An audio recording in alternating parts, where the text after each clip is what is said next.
Cool. All right, welcome back to the show, everyone. I have an amazing guest today, my oldest friend, George Azouri. So George, the oldest memory that I have of us is making chocolate milk at McPherson with chocolate pudding, and we would mix it into like those milk cartons, and that's how we would make chocolate milk like every day for lunch. So Yeah, that's how those far were back we go. I want to say maybe we were like 3 or 4 years old. I mean, to be able to say that Yeah. I've had a friendship going on almost 25 years at this point, is incredible. It's a blessing. And yeah, I mean, it just goes to show the strength and true nature of a friendship and how we've journeyed life together, and remain in contact all these years. It's truly incredible and happy to be here and be a part of this. Oh, dude, that was the warmest opening I ever had so far. No, that's yeah, I feel the same way, man. So this is a very special episode, and I'm glad to have you on. Yeah, I'm glad to be here and just converse and get into some of these topics today. Yeah, yeah, for sure. So cool. So yeah, man, tell us a little bit about your professional background. I know you have a master's in business, and it's kind of geared towards sports, if I'm Yeah, yeah. So educationally, my undergrad background was actually in political science and history. Um, that was just always like what my key interests were growing up, just kind of understanding that realm. But it wasn't where my passions lined. My passions lined more with sports. I grew up playing sports, watching sports, always being around it. And so um, I felt the need to pivot and transition over. And so a couple years after undergrad, I decided, why not go back to school? Took a stab at getting a master's, and um, yeah, my master's is business, but it is pivoted more towards sports business, sports management. So it's almost like a two-in-one kind of degree, which is pretty Mhm. cool, pretty versatile. I got to understand more, Yeah. your general MBA stuff, but from a sports lens, understanding like partnership things, things with like team operations, that sort of stuff. So in Yeah. sales, so Yeah. getting to see that, and since then I've interned slash worked with a few of the professional sports teams here in Chicago. Been involved with the Cubs, the Chicago Sky. Spent a few seasons, again, a full-time stint with the Chicago Bears. So definitely have some jumping around with the professional sports world. But more Oh recently, yeah. I find myself being in the youth sports realm. So overseeing a youth sports complex right now. Yeah. That's awesome. Yeah. My boy George and I are from Chirac, so that's where we grew up, and Representing George's the very city, loyal to the baby. Bears. Yeah. So it's cool to talk about sports with you. I don't have that same passion for sports. Like when we were growing up, I always felt so like, what's a touchdown? What's a three-pointer? Like literally not knowing any of the basics about, like sports, basketball, or can't even talk. Football, basketball, you know what I'm trying to say. Yeah. Yeah, that's how out of it I am when it comes to sports.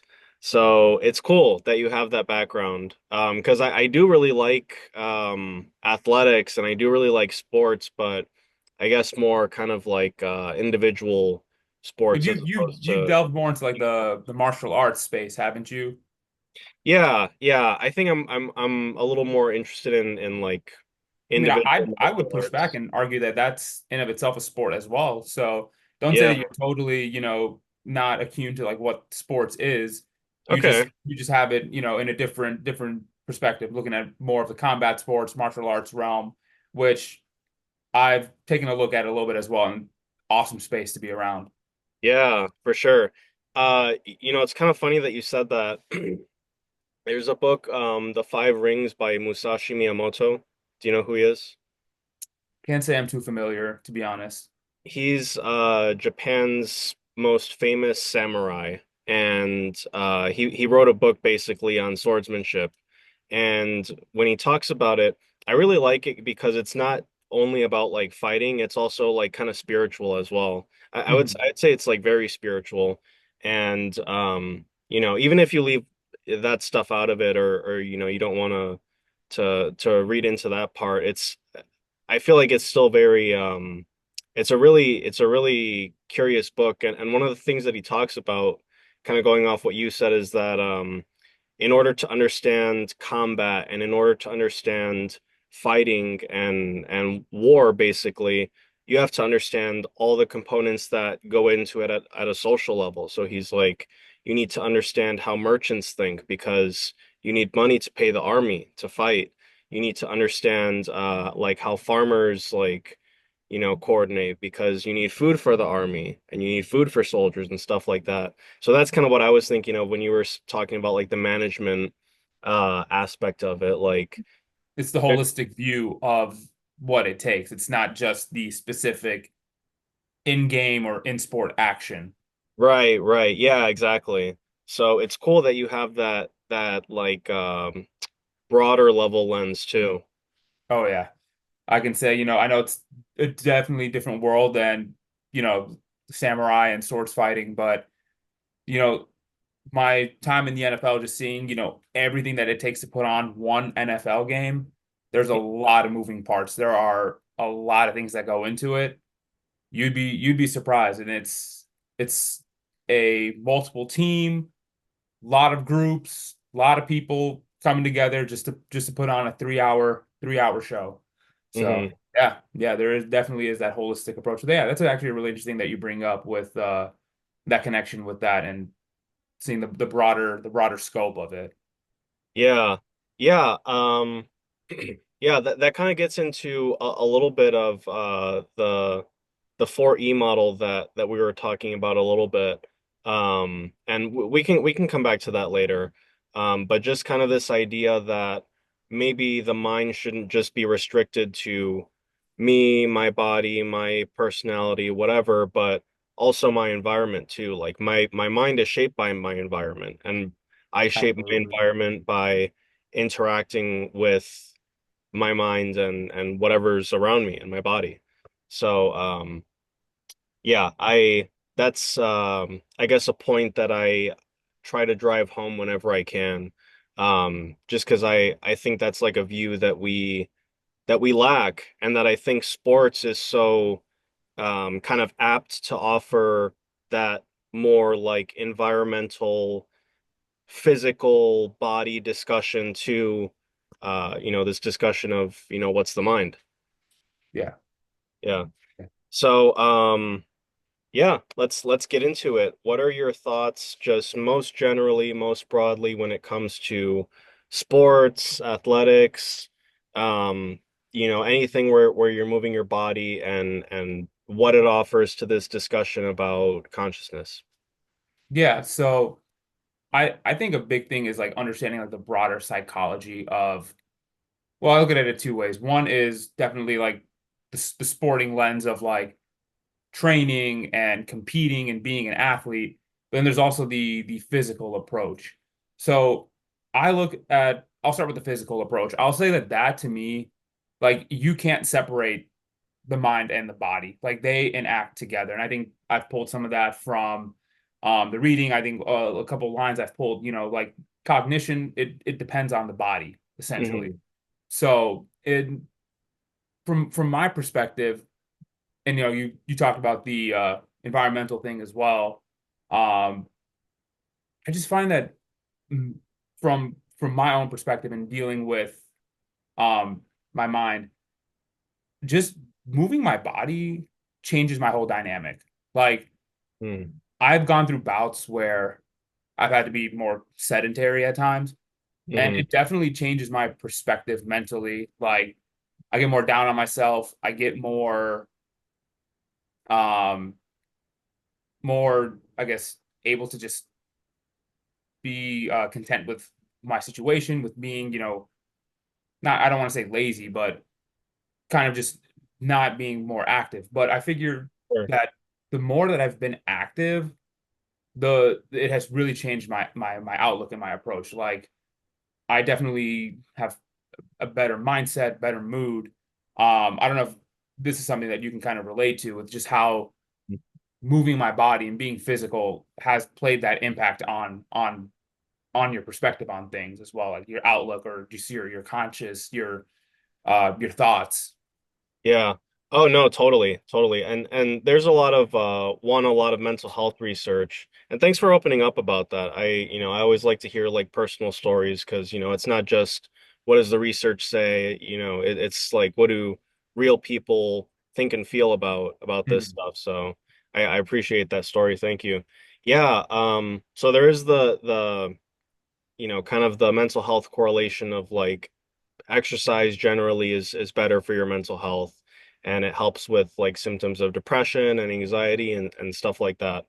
Um, Kind of the first thing because you were getting a little bit more into like the direct like how cognition and like the body are interrelated. And one thing that I thought of that's pretty cool there is um, there's this therapy called EMDR, and that's eye rapid movement desensitization. I totally messed up the acronym, but anyway, the idea is that you watch either someone's finger or like a ball or something like that, or like a light, and then you go back and forth with your eyes like this, and you verbally process past traumatic experiences or anxieties for the future or whatever.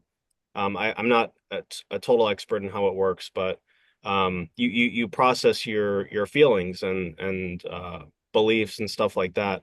And anyway, the point is that by watching, having your eyes move side to side while you're thinking about and processing those things, it actually benefits your outlook on them like very dramatically. And EMDR is clinically proven to be a very effective form of therapy. And many forms of therapy aren't. So it's kind of like, well, why that? Why, when you're looking side to side, like what does that got to do with you know, how you process stuff? There's a guy named Andrew Huberman. Maybe you've heard of him. He's a Yeah, neuroscientist. Yeah, I've heard of them. Yeah, yeah. yeah, and he definitely does episodes on like sports psychology and like neuroscience and all that. And he basically explained, well, it's the reason that it works is because basically you moving your eyes side to side simulates your natural eye movement when you're walking or when you're running or when you're moving forward in space. Because when you're walking, you're not just like only looking at what's ahead Looking of direct. you. Yeah. Yeah, unless you're like what's that meme like well, with Christian Bale and he's like walking down the hallway with the headphones. Oh yeah, yeah, yeah. Was it American Psycho? That was American Psycho, yeah. that. Yeah. Unless you're like a weirdo like that, then ideally you're looking side to side because you're trying to see like okay, like am I gonna bump into something? Is there like a threat here? You're just looking around. The visual And stimulation that comes yeah, with it. Yeah. and and he proposes that actually walking and processing things is very helpful for you, and it's true. Like they've done research that when you walk and try to process things, that simply that act of moving in and of itself is like psychologically healing for you because your mind is literally processing it better because you're moving in space. So that's kind of the first thing that I thought when you were saying that. Like on that topic, and this is like super random how I just remembered this, but I know this was like very, very vague in your past at least, but do you remember like ever doing like the Bible quizzing with us when we were growing Yeah. up? Yeah. Dude, Fun just fact, thinking George and about I were that. on a Bible study team, maybe like middle school. You were in it for longer than I was. Yeah, I continued through high school, but Hmm. um sometimes you'd have to memorize like specific like verses and they would be like memory verse questions that you would have to recite.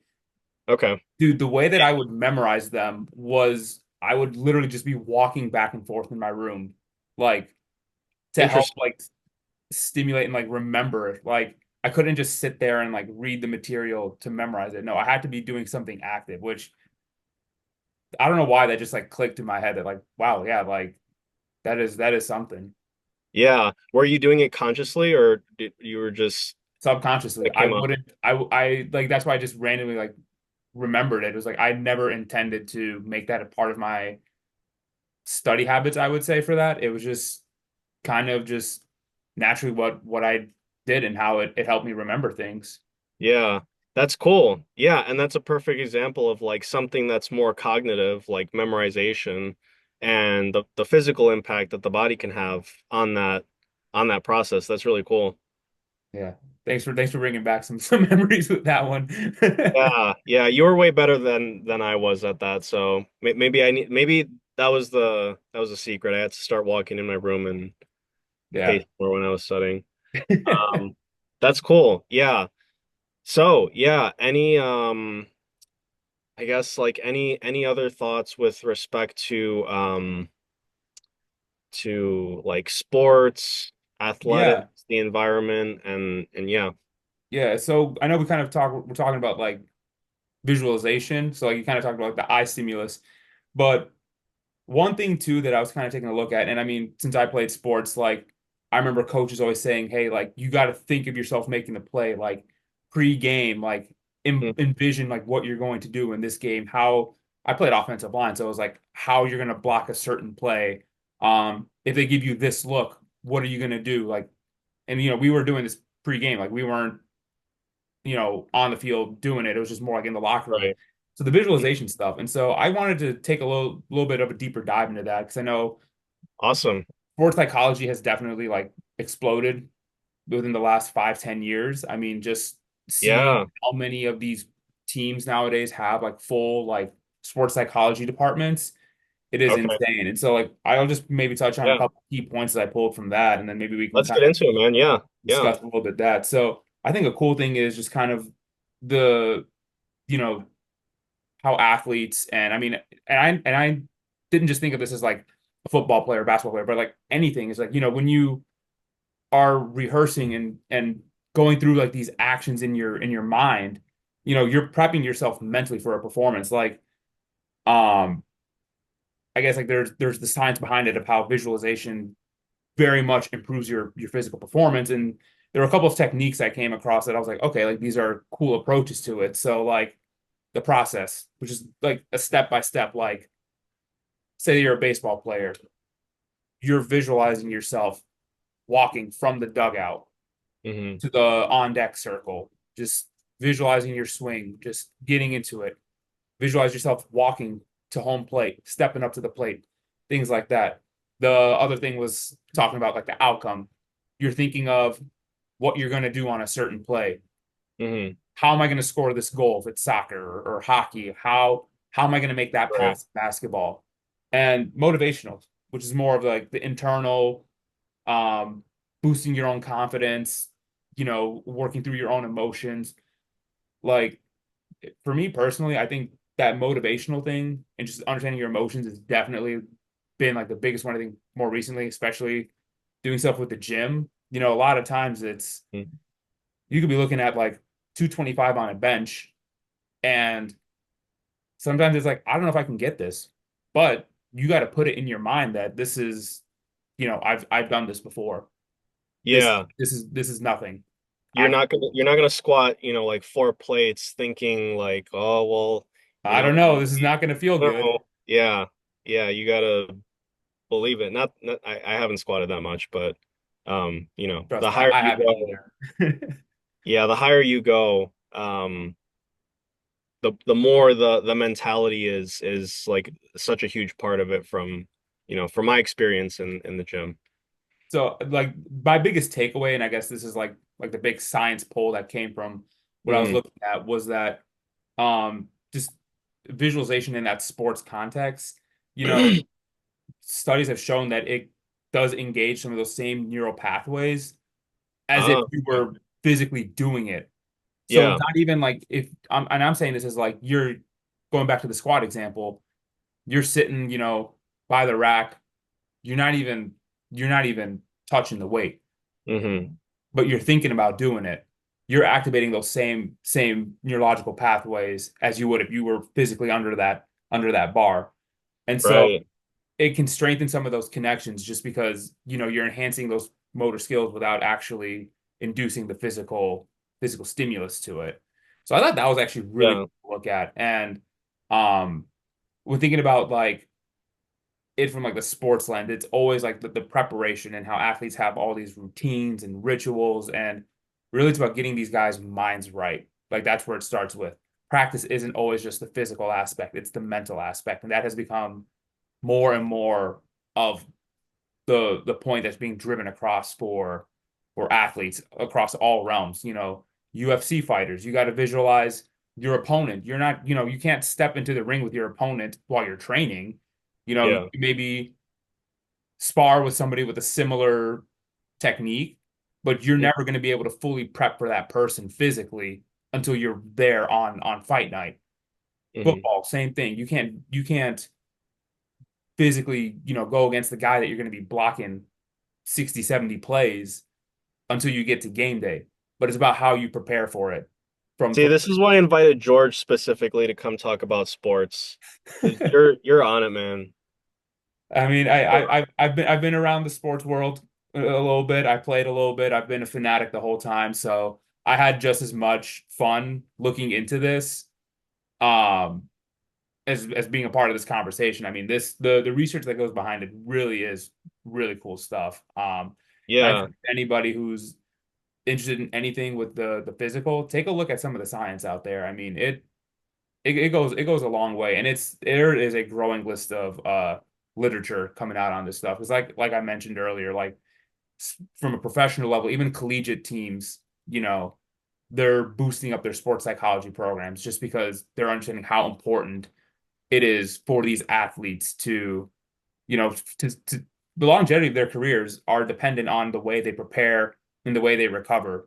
So if you can take away some of the physical from preparation, these Mm-hmm. guys are going to have extended careers just because they're able to prepare for things in a whole different way.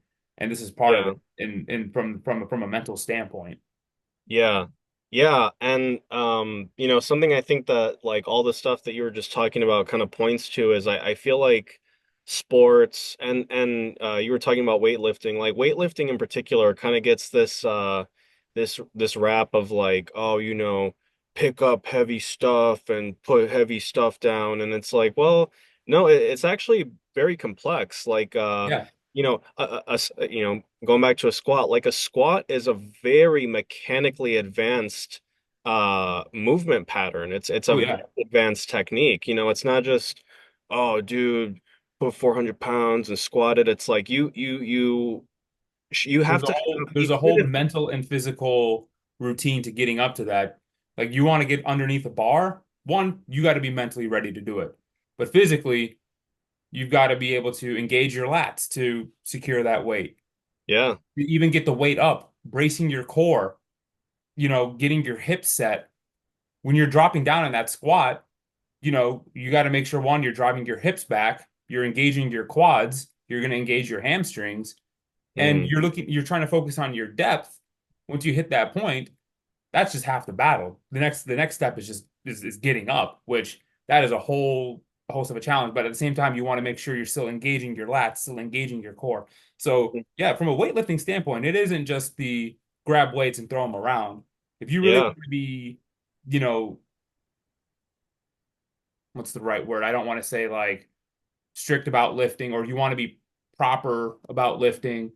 yeah. You want to be conscious of what you're doing. And when you're Even if more you just want to conscious not hurt about it, yourself. yeah, when you're more conscious about it, you get more of that stimulus. Like when I find myself, instead of grabbing the 80s for dumbbell presses, how about today? Let's grab the 60s instead and really focus on that mind muscle connection.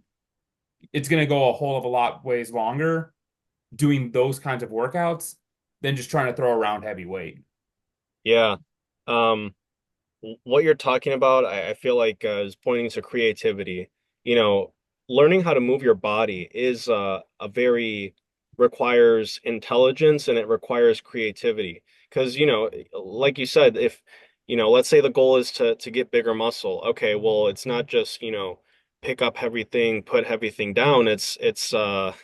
There's techniques that go into it. There's your physiology, there's knowing how weight moves, there's knowing different movement patterns, like all of that stuff has its own intelligence, and learning how to kind of reach that same goal of building muscle, of inducing muscle hypertrophy, is in and of itself a form of intelligence. And I think sports are beginning to pe more people, I feel like, are more interested in going to the gym or going out to run, or just being physically active.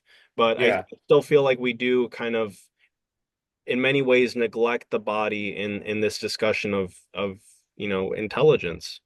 Hmm. No, yeah, that's a great point. And yeah, just to say like the increase in popularity, I'd say is definitely true. I mean, I've seen more and more crowded gyms everywhere I go, and I love seeing that, to be honest. Like I love seeing Okay. people wanting to be more conscious about not just their physical, but their mental health as well. I'm the Yeah. biggest proponent. I will always tell people when you want to improve your mental health, improving your physical health is a huge step forward in doing that. Hmm. But yeah, it isn't just about going in there and just not being conscious of what you're doing, to Hmm. be effective in your workouts and to have it really transform you mentally is to make sure that you're engaging your mind as much as you are engaging your body into it. Yeah. Yeah. And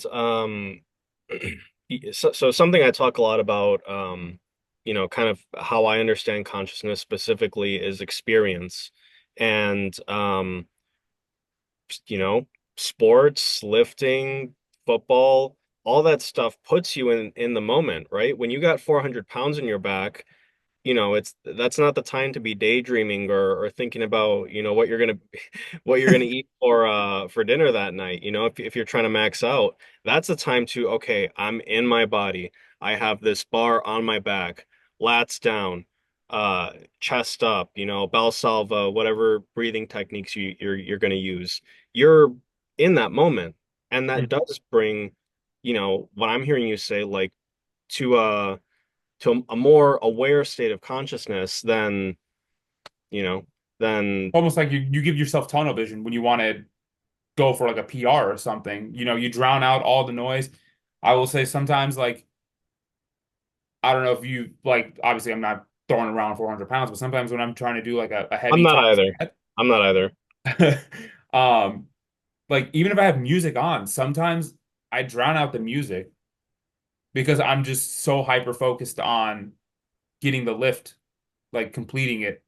Like I don't even think about the music. Like if you ask me like what my go-to like PR song is, I couldn't tell you because maybe half the time I don't even know what I'm listening to because I'm not paying attention to it. Gotcha. Yeah. I guess in a sense it's almost kind of like your body has a mind of its own. Like how you're talking about, it's like your body doesn't care, when the drop's gonna hit, or, what type of music it is, or whatever. It's just like, no, like, down, out of the hole, back to the top. And And rack it safely. safely. Yeah, yeah, yeah. Without dropping it or crushing yourself. And it's kind of like your body's like has a will of its own, I guess. What do you think about that idea? Yeah, no, yeah, I definitely agree with that. But to kind of push back, when you're not doing such a heavy set, sometimes it is kind of satisfying to time the start of your lift with the drop of a song. So I Oh will, yeah, that's the one thing I will kind of disagree with you on that. But no, definitely, yeah, it's sure. almost like yeah, like your body's operating on its own level, but you're still like just that hyper focused Yeah, that it's you just drown everything out. yeah, for sure. Well, cool, man.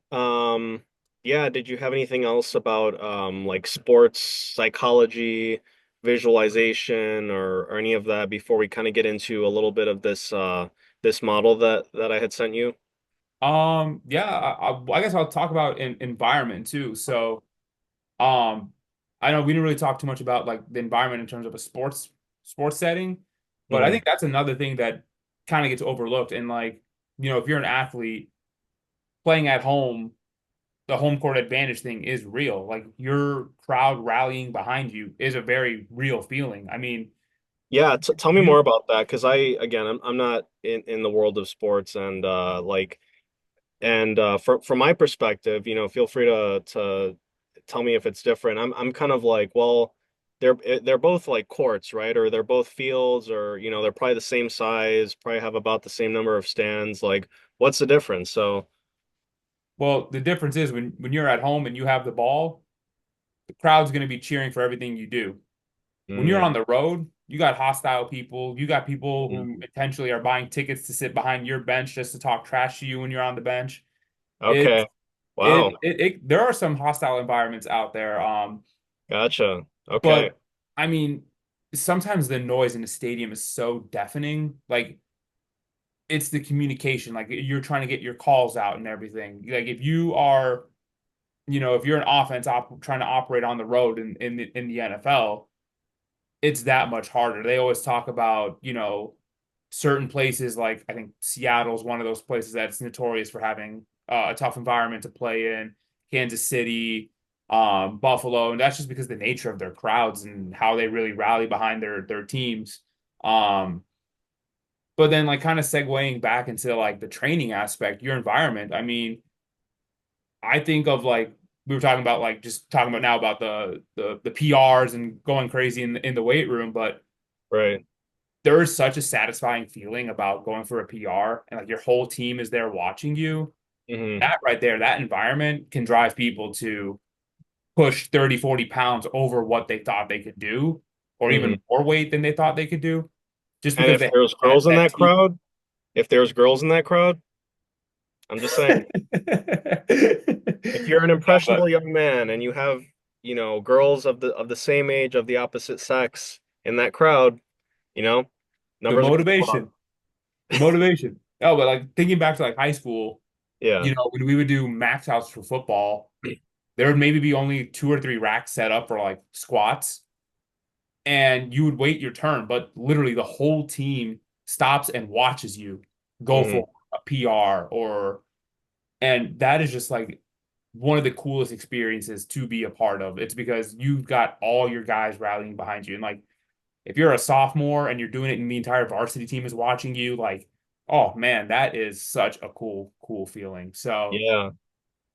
I know we didn't really like dive too much towards the environmental part of it, but that in Yeah. itself is a big thing as well. So that I don't think it's something that can be overlooked, whether you're playing in a sport, dealing with that crowd, or if you are, I could be at my local LA Fitness with two of my homeboys and they're hyping me up before a set. Like that's environment right there. Would I be able to have pushed 80 pounds on shoulder press if I didn't have my boy saying, "Hey, I'll spot you, help you get that weight up"? If I was there alone, I wouldn't have even looked at the 80s at all. I would have just said, "I'm cool here, sticking with my 70s today." Yeah. Goes to Yeah. show, Oh, yeah, the environment, not just crowds, but the individual people around you do shape, how you can approach your physical and how you can really push and exert yourself to a different level. yeah. George is on another level of lifting and sports. I'll just to reiterate, that's why I brought him here. But yeah, no, so one of the ideas that I have in my um kind of this system of like how we can look at consciousness is the idea of community, right? Like it's Mhm. not just my brain and the, neurons firing like inside of my brain. It's like I exist in a world with other human beings and other people, and their consciousness has an effect on me in the sense of, if they're hyping you up for a set, you're gonna get that rush and that motivation. If someone is being unkind to you, you're gonna feel bad and maybe don't perform as well. And and not even just sports, but just in terms of mental health, I Yeah, the idea of community is I think an important part of the discussion as well. no, definitely, and I feel like that goes hand in hand with the environmental thing as well because I know I kind of like transitioned that to like you look at it from a large scale, then you kind of dwindle it down to like a smaller level. So like for me, like I'm blessed with the gym that I go to on any given day. I walk in, I could be 5 in the morning, it could be 11 in the morning, it could be 2 in the afternoon. Odds are I know somebody there, and Hmm. it kind of changes your outlook because you're like, oh, I got somebody here. Like if I want to push myself a little bit more today, I got someone here. Or if I'm just not feeling it, I can just go chat with that guy for a second and just maybe he changes my outlook on something. Um, so yeah, definitely that sense of community is crucial. Like, and not just from a physical standpoint, but mentally as well outside the gym. Just having those people around you, like us bouncing conversations and ideas off each other, whether it's over text or once in a while we hop on a call just to catch up with each other. I mean, that's community right there. Yeah. Hell yeah, man. Absolutely. Completely random thought. And I want to ask you the same thing. So, if I could change one thing about society in terms of like sports and athletics, it would be I want to see more like combat sports, but with like weapons, but not like you're trying to kill people weapons. Maybe like a really heavy foam sword, or even like those guys who like dress up in full armor and like, beat each other with like axes and swords and crap like Like that. LARPing, like Yeah, live well, action role play.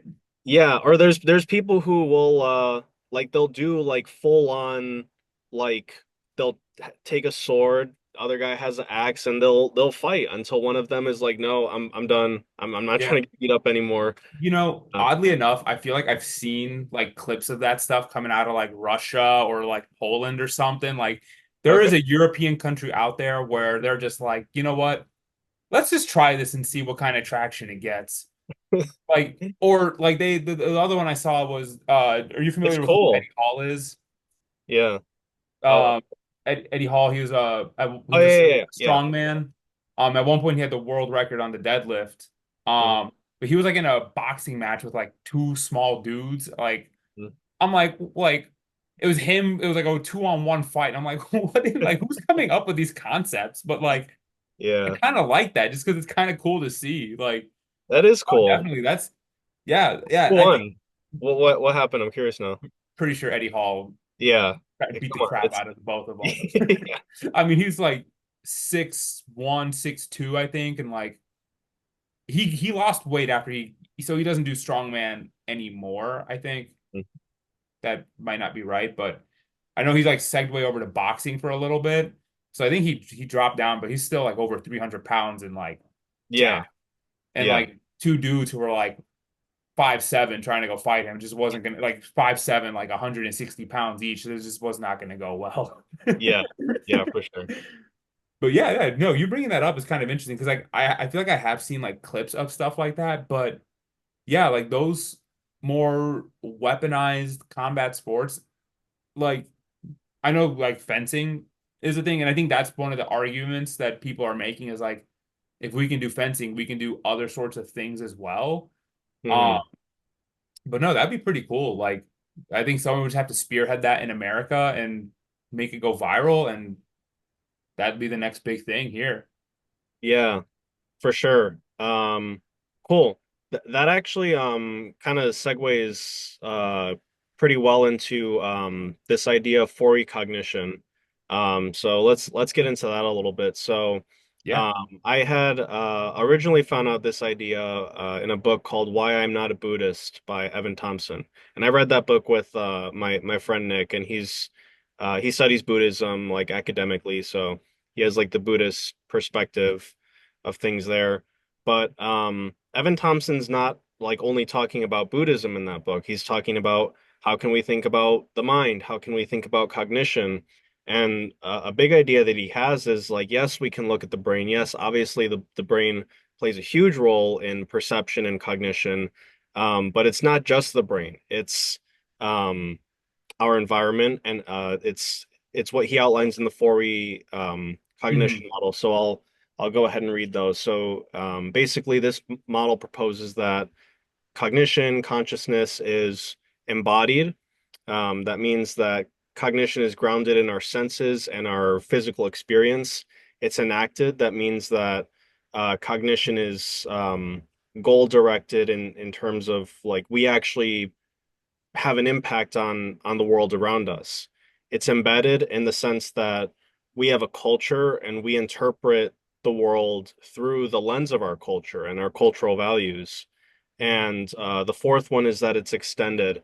And extended means that cognitive systems include tools, devices, and the people around us. So going back to the beating the shit out of each other with swords thing, I think that's a good example of it being extended. And Yeah. yeah, I don't know where I was going with that, but yeah. No, like yeah, trying to just pull examples of like how the 4E, like when I was going through that, I was thinking of different things as well that kind of just popped up into my mind. So like, I like the embodied, like, everything that we do mentally, there is a physical stimulus. Like, our bodies are twofold in that sense. We have what goes on up here and all of our senses, what we visually see, what we touch, what we smell, what we taste. Like Yeah. those are all big things, and like those things are part of the physical that impact the mental. The enacted, I think of like, why do we do the things that we do sometimes? Like, oh, why am I going to the gym at this time? Oh, because I have to go to work. Mm, Or why am I doing this task at work? Like, maybe not the best example, but it's like, it's finding out why we're doing the things that we're doing because there's external external forces for that. mhm. Yeah. Embedded, talking about like that culture community, like, I know for me, like my experiences growing up were a lot different than probably what yours would have been, what some of my neighbors would have been, just because of for me coming from, my family where I'm a first generation American. My Mm, parents, until I was, in my teens, they weren't full US citizens. So it was navigating, that kind of world, right. um, that kind of upbringing, with my Mhm. parents. Also, they're significantly older. So it's like there is a beyond a generational gap between me and my parents. And then the extended. I mean, I think one thing I know it's like talking about tools, devices, but I don't know what it is about it, but I'm always drawn to music on those sorts of things. Hmm. Like, Okay. you can extend your consciousness through playing music, creating art. I think of it as more like that creative perspective. I mean, I don't play guitar. I will never play guitar. I'm not good at it, but playing the drums, that's something that I still do. Okay. It's sometimes like you're able to bring out emotion and enact emotion for a song, and it's not your expressions that are doing it. It's you're physically, captivating that emotion through playing the drums, for example. Yeah. Yeah. And like not to get too like woo or like I don't know, like weirdly like spiritual or whatever, but like reality is a matter of vibration, right? Like quantumly, like I Yeah, think matter and like atoms, like yes, they're or maybe it's light or something like that, where it's like a photon, like yes, it's a physical particle, but it's also a wave, but it's both at the same time. And so, like I'm just thinking of that Oppenheimer. That Oppenheimer. Sorry, that meme. I I haven't seen it. I haven't seen it. Oh man, Don't it's spoil like it. he's talking about like light waves and how they're oh like light and how they're waves and they're particles, but how are they both? They Mm. can't be, but they are. It's like that Okay. sort of good movie though. You should check it out. It's pretty cool movie. Yeah, yeah, I should check it out. I But saw I don't know. Barbie, This but reminded me of that meme. yeah, Barbie is the movie that I saw from that year. Ironic. Really, that's the one I Yeah, didn't see from that year. yeah, it was okay. But yeah, I yeah, no, music is something I really love to talk to like a musician like and just get that take because man, music is its own like world in many ways. Hmm. Do you want to talk a little bit more about your like I know that you're the drummer like at church, right? For like Yeah, yeah. Sundays. Okay. Yeah, so like I'll give the example, like, this upcoming Sunday is Easter Sunday. So looking at it from a church perspective, it's, you know, what does Easter symbolize for the church? It's the resurrection of Christ. And, not to start going on and preaching here, but like, for me as a Christian, that is, you know, that is one of the biggest, if not the biggest thing that we look for in our faith is the resurrection of Christ and just the power of that. And so, you know, overcoming death, the sacrifice on the cross, like those are just when for me personally, when I'm really thinking about that, I'm like, wow, like the emotion of that, like there is really, you know, that God did this for us, like overcoming sin, overcoming death, and the power of the resurrection, and the faith that it takes to believe in that. It's just such a powerful thing, and that's something that I know when I play music this Sunday. There are going to be some songs where I have to embody that power. Like one of the songs we have coming up talks about his body in the grave and bursting through that. Like Hmm. I already know on the drums that's going to be a big coming back in, bam. Like Yeah. some of the music, when we do it, it comes and flows where we could do a little build up and we die out. We Hmm. let it have its moment where we let the people sit with the lyrics, and then it gets real powerful, full force again. So, Hmm. not trying to go on a rant here about religion and stuff, but I mean, it goes, Oh it yeah. goes, it goes, hand in hand with all kinds of music. The way you perform brings about the emotion that you're trying to give. And that's what for me as a player, that's what I try to do is like sometimes I'm told, hey, chill out on the drums a little bit. We don't want to break people's eardrums here. Uh, Okay. but sometimes I'm just like, this just feels so powerful to me that like I really want to just send forth that message. But when you hear other musicians talk um about how music like impacts them mentally too, like I know like Pharrell Williams as a producer, he talks about how he sees music as colors or something like that, or like he envisions colors when he's creating music. And I'm like, Okay. I don't have that. But I'm like, that's such a cool thing to think about, like how different musicians like approach their creation just because of, how their own stimulus to creating music is. Yeah. I think Billie Eilish too says that. I think it is it called kinesthesia, something like that. It's like you can perceive different senses as like another sense. So like a Mhm. certain sound is associated with a certain color or a certain like texture is associated with a certain sound or I'm not sure Yeah. exactly how it works, but yeah, no, that's And another like, that's the crazy thing is like we don't have that. So we yeah. rely on their word as to how they experience it. But just to be able to know that, wow, like they're having a different reaction or a stimulus to music. I mean, that's such a cool thing. Like low key kind of jealous about that, to be honest. Yeah. Yeah, Like it doesn't I'm not super artsy in that sense, but yeah. Like the music thing for me though, definitely it's about bringing in energy, bringing a mood, and trying to push forth the mood. If we're being somber, if we're being more quiet, if we're being hmm powerful and loud, right. it's invoking those different things. Yeah.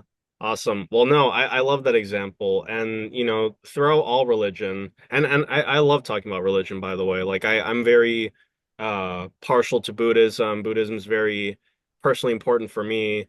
But I love talking about all religion, honestly. That's why I Yeah, and studied I my think it's important, because I think religion ties into environment, it ties into culture, it ties into so many different things as well. I mean, for hmm me as a Christian, I don't think I'm too good to not want to understand somebody else's perspective. So I mean, I've taken classes on Islam because I wanted to learn. A lot of my friends here in Chicago are Muslim, and Ramadan just passed, and I went out for iftar with them, and great time. Like I love being in that kind of environment, being around those people, and for them knowing like what those things mean to them, hmm those understanding of the humility that comes with Ramadan and fasting and putting yourself into the perspectives of the less fortunate. Like I love that idea so much. I really really do love that. And I think that's a really cool thing, a really cool takeaway. So yeah, definitely like And I would argue understanding that's a all way of religions is, expanding. is so Yeah. cool. Yeah, I would say that's a way of expanding your own consciousness of like your own Yeah. maybe even your own religious perspective. Like I don't I don't know if that informs like your take on Christianity. But when I look at other religions, I mean, I grew up Catholic, and as much as I love Buddhism, and in many ways kind of disagree with Catholicism or Mhm. Christianity, um, I still very much have that like kind of how I perceive spirituality, like is this like relationship between myself and another person who would ostensibly be like God or, I don't know, angels or something. And I don't know. I think a mature view, not just on like religion, but like on consciousness in general, is willing to incorporate different elements of that. And you don't have to Mhm. agree with all of them, but to take different Yeah, yeah, definitely. different things and say like, hey, like, make something new here or expand Yeah, my, and my like view I of know things. some religions are strictly faith-based, some are works-based, some are, more practical, like or lifestyle things. And it's like, sometimes you can, pull different things from other religions. Like, Hmm. I'll go back to the Islam thing because a lot of it is, different deeds and like giving to the poor and fasting, these sorts of things. I'm like, those are all great things, and Yeah. me as a Christian, am I gonna, do the exact same thing? No, but I can look at the humility of what those works mean and try to apply that to my life as well, so that I become more involved in doing works, whether it's helping people run errands, staying back to, volunteer at the church, or like help with community things that go on because, us being, the church that we are, where we're open to the community.